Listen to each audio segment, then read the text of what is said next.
सपने देखने वाली बहू। गुप्ता जी की बहू अंजलि को सपने बहुत आते थे। एक दिन सुबह सुबह जब अंजलि सोकर उठी, सासू माँ जानती हैं क्या होने वाला है? अरे क्या हुआ, फिर से कोई नया सपना देख लिया क्या? हाँ सासू माँ, बहुत जोर से बरसात आने वाली है। आज कोई कपड़े मत धोना, सूख नहीं पाएंगे। अरे बहू, बाहर तो इतनी तेज धूप निकली पड़ी है, तुमको कहाँ बारिश नजर आ रही है? अरे मम्मी जी, मैंने सपने में देखा था बहुत जोर से बारिश होने वाली है, इसलिए बस आज कोई कपड़े नहीं धुलेंगे। अरे लेकिन इससे पहले भी तो कितनी बार तुझे सपने आए हैं, कभी कुछ सच भी होता है क्या? मम्मी जी, आप भी ना सपनों पर भरोसा करना चाहिए, भरोसा। अंजलि की सास उसकी कोई बात नहीं मानती, लेकिन उस दिन वाकई में शाम होते होते घने बादल आ जाते हैं और जोर से मूसलाधार बारिश होने लगती है। अंजलि, आज तो तुम्हारा सपना सच हो गया। बहू, आज तो तुमने सपने में बारिश देखी थी ना, और देखो सच में बारिश हो गई। लगता है अगली बार से हमें तुम्हारी बात माननी पड़ेगी। पापा जी, मैं तो हर बार ही मम्मी जी से कहती हूँ, मेरे सपने सच हो जाते हैं, बस भरोसा रखिए। कुछ दिनों के बाद, अजी सुनते हैं, मुझे ना सपना आया था और सपने में मैंने देखा कि आपकी पूरी 1 करोड़ की लॉटरी लगी है। अरे कभी कभी सपना सच होना सही बात है, लेकिन हमेशा ऐसा नहीं होता अंजलि। और वैसे भी लॉटरी लगने ही वाली है तो अच्छी बात है ना। मैं तो कहती हूँ, हम वो बड़ा सा घर खरीदने वाले थे ना, आज ही चलकर उसको फाइनल कराते हैं। अरे वाह वाह, हाथ में पैसा नहीं और बड़ा घर खरीदना है। अरे मम्मी जी, बताया ना आपको, मुझे सपना आया था कि हमें 1 करोड़ की लॉटरी लगने वाली है। देखो बेटा, ये पैसों का मामला है, इसमें किसी तरह की रिस्क नहीं लेनी चाहिए। और जब तुम्हारा सपना सच हो जाए तब तुम घर खरीद लेना। मम्मी पापा ठीक कह रहे हैं अंजलि, अभी इतनी जल्दबाजी करने की क्या जरूरत है? मैं कुछ नहीं जानती, मुझे वो घर चाहिए तो चाहिए। और आपको प्रॉब्लम क्या है? कुछ दिनों में तो पैसे आने ही वाले हैं लॉटरी से। हाँ तो जब पैसे आ जाएंगे तब खरीद लेंगे ना।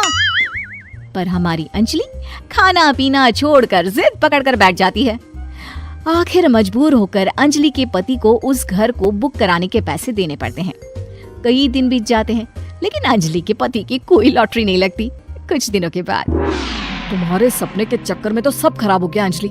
ना लॉटरी लगी, ऊपर से बेकार में ही सारी जमा पूंजी उस घर को खरीदने में खर्च हो गई। थोड़ी दिन तो इंतजार करो, अब ऐसा थोड़ी ना होता है कि आज सपना आया और कल आपकी लॉटरी लग गई।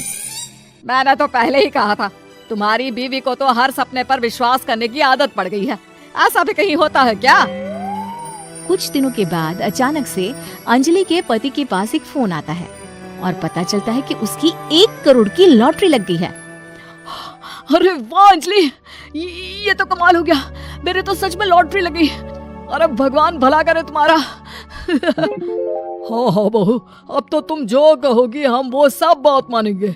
तुम्हारे सपने का मतलब तो पूरा का पूरा सच होता है। अरे बिल्कुल ठीक कहते हैं, मैं तो बेकार में ही बहू को उल्टा सीधा सुनाती थी। अरे इसके सपने तो वाकई में सही हो जाते हैं। अपने घर वालों की बात सुनकर अंजलि मन ही मन बहुत इतराती है।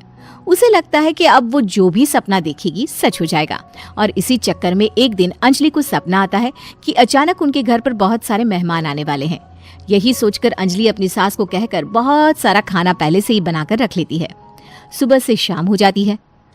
हमने इतना सारा खाना बना लिया, लेकिन हमारे घर तो कोई मेहमान आया ही नहीं। हाँ मम्मी जी, अब तो रात होने आई है, लगता है ये खाना हम लोगों को ही खाना पड़ेगा।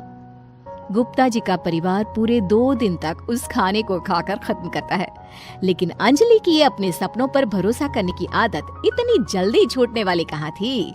एक दिन अंजलि की सास अपने किसी रिश्तेदार के घर जाने के लिए कहती है, अरे अंजलि बहू, मैं जरा 2 दिन के लिए बुआ जी के घर जा रही हूँ। देखो तुम पीछे से घर को अच्छी तरह संभाल लेना। हाँ ठीक है मम्मी जी, आप चिंता मत करिए, मैं सब कुछ अच्छे से संभाल लूंगी। बहू, वैसे तो तुम सब कुछ बहुत अच्छे से ही करती हो, लेकिन देखो ये जरा ना सपनों पर भरोसा थोड़ा कम किया करो बेटा। क्या मम्मी जी, मेरे इतने सारे सपने तो सच हो जाते हैं, उसके बाद भी आपको शक ही रहता है हमेशा। अरे बेटा, कभी कभार की बात अलग है, लेकिन हमेशा इन बातों पर भरोसा करना बहुत बड़ा नुकसान भी करवा सकता है। तुम्हें इस बात को समझना चाहिए। ठीक है मम्मी जी, समझ गई। अब आप आराम से जाइए, मैं सब कुछ बहुत अच्छे से कर लूंगी। अंजलि की सास बुआ जी के घर चली जाती है। उसके जाने के बाद अंजलि एक दिन सुबह सोकर उठती है और जोर जोर से रोने लगती है। अरे क्या हुआ अंजलि, तुम रो क्यों रही हो? बहू सब ठीक तो है ना? क्या कोई बुरा सपना देखा? अरे पापा जी क्या बताओ, मम्मी जी नहीं रही, वो हम सबको छोड़कर चली गई।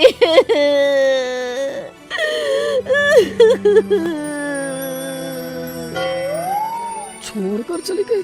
अरे क्या मतलब है? वो तो अपनी बुआ जी के घर गई है ना? पापा जी, सासू माँ बुआ जी के घर नहीं, भगवान जी के घर गई है।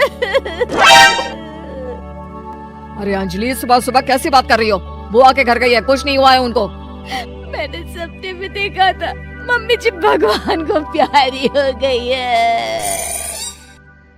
अंजलि का पति उसे समझाने की कोशिश करता है, लेकिन अंजलि के बार बार कहने पर वो भी इस बात पर भरोसा कर लेता है कि अब उसकी माँ दुनिया में नहीं रही। सारे गांव में ये खबर फैल जाती है कि अंजलि की सास की मौत हो गई। भगवान, अब हम क्या करेंगे? तुम्हारे सर से माँ का साया उठ गया। मैं तो कहती हूँ पापा जी, इनको बुआ जी के घर जाकर मम्मी जी की डेड बॉडी को ले आना चाहिए, तब तक हम उनकी अंतिम यात्रा की तैयारी करते हैं। अंजलि का पति अंजलि की बात सुनकर बुआ जी के घर के लिए रवाना हो जाता है। उधर अंजलि अपनी सास के अंतिम संस्कार की सारी तैयारियां कर लेती है। मोहल्ले के सारे लोग वहां पर आकर इकट्ठा हो जाते हैं। बहुत बुरा हुआ, मेरी सास मुझे बहुत प्यार करती थी, बुआ जी के घर गई थी। अरे हमको क्या पता था कि भगवान जी के घर जा रही है। अंजलि ने अपनी सास की तस्वीर पर हार पहनाकर घर के बीचों बीच रख दिया। सब लोग आकर गुप्ता परिवार को सांत्वना दे रहे थे। थोड़ी देर बाद अंजलि का पति घर आता है और साथ में अपनी माँ को भी ले आता है।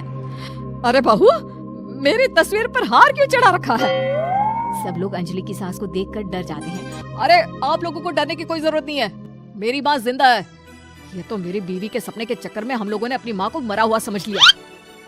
बहू, सपने देखना ठीक है, पर अपनी जिंदा सास का अंतिम संस्कार करना बहुत बड़ी गलती। उसके बाद अंजलि की अपने सपनों पर आंख मूंद कर भरोसा करने की आदत हमेशा के लिए सुधर जाती है।